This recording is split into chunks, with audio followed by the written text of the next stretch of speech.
Alright guys, welcome back to Reviews and More. As always, please hit the like and subscribe button if you find these types of videos helpful. It does help out the channel. So today we're reviewing a Latafa fragrance. It's very inexpensive. I think this was sub $20 on a fragrance buy. So this is Ameer Al Oud by Latafa Intense Oud. So this is the newer one. It came out in 2021, and this is widely regarded as a By the Fireplace from Maison Margiela, a dupe of that. I'm not going to assess that. I actually have a little sampler of that, so I can test it later on. I might do a short video on that. But for right now, we're just going to talk about this one. Real fast, just jump into the notes, get this thing unboxed. There it is. Nice classy bottle. Nothing wrong with that.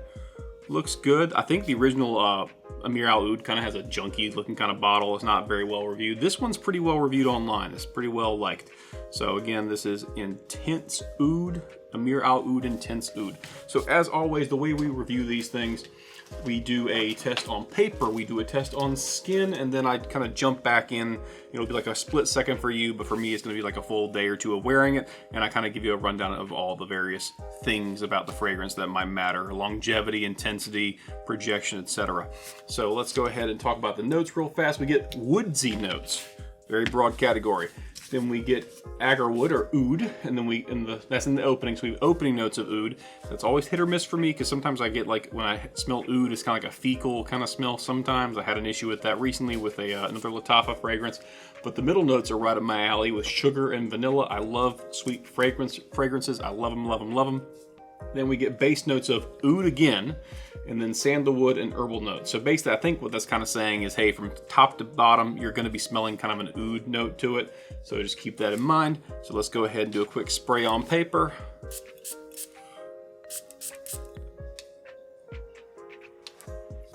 Apparently it does not, ooh, I can already smell the vanilla. That vanilla comes out fast. Even though it's considered the heart notes, that opening, I can already smell the vanilla. Okay, that's nice. That's a very warm fragrance. This is obviously going to be more in line for fall and winter wear, but yeah, I can smell the oud, but it's not, even though it's called Intense Oud, I would not call this an oud intense fragrance, strangely enough.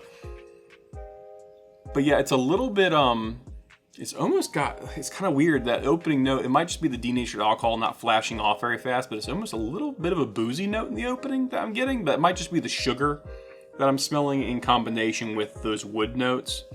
It's kind of giving me the impression that probably is what it is. But yeah, I can already kind of see why this would be a dupe of something called By the Fireplace. That makes sense, because it's kind of got that little bit of, it's got some smokiness to it, even though there's not like an incense note in there. But it's really nice. It's a very nice, like, it's not an overstated oud fragrance, and it's not like a room-filling oud. The vanilla and the sugar kind of take precedence over the other stuff in the opening. All right, let's do real fast on skin, because skin is always different. Now, what I've read online is like 2 sprays will do you. So I've done that on one arm. So my wife is going to love being in bed next to me, unless she like really hates the fragrance. I'll pop that cap back on, let it flash, let it flash, let it flash. But it definitely projects hard. Maybe a little smokier on the skin. But yes, definitely got the sugar. I love those sugar notes. The sugar, sweet notes combined with the vanilla. It's very warm, kind of that captivating, a little addictive, because I just want to keep smelling it. It's very nice. Okay, and those herbal notes and sandalwood in the base, I'm interested to see what those herbal notes end up being, because it just says herbal notes. I don't know if that's going to be like a basil, or like a kind of like a culinary or gourmand herbal, or more like air freshener herbal. But we'll see.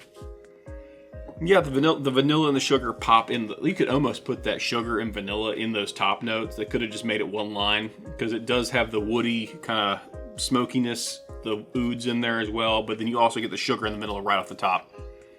So they could have safely called that an opening note. Yeah, that's nice. I'll talk about the dry down after a while. It'll be a split second for y'all, but it'll be a day or two for me. So we'll jump back in and see you then. All right, so it's been a day, and I've worn this. It lasts a long time. It projects really hard, especially in the opening, for a good few hours. But it is a very long-lasting, well-blended fragrance. I get why the comparison to By the Fireplace is made. Makes perfect sense. In spite of the name, the oud notes are not that intense in my opinion. I really get more, especially the opening. It's just kind of a generalized, what they list there is woodsy notes on Fragrantica in various places. That's more accurate. There's a little bit more oud in the opening than there is in the close, even though oud is listed in both the dry down notes, the base notes, and the opening notes. I would say the sandalwood's much more predominant. Those herbal notes that are just listed as generic herbal notes, it kind of has, it's not like basil, it's more like just a general green aromatic kind of notion to it. So don't expect anything specific, which is probably why nothing specific is listed. But the middle notes are where it's really kind of at, because you get this like a little bit of smokiness from the various wood notes, and you combine that with the sugar and the vanilla. It's just an overall very pleasant fragrance. Nothing wrong with it. In fact, it's very, very nice for the spring, for the fall and winter.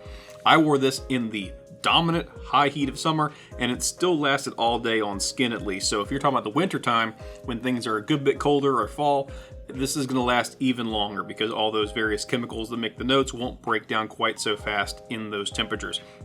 But overall, very well done fragrance, very happy with it, and it's not expensive at all. So I think I got this for under 20 bucks from Fragrance Buy. So a great option if you're looking for a smooth, easygoing fragrance for fall and winter time that's very cozy and pleasant. This will kind of do it for you, and it's also very, very budget friendly. Thank you guys for watching so much, and have a great day.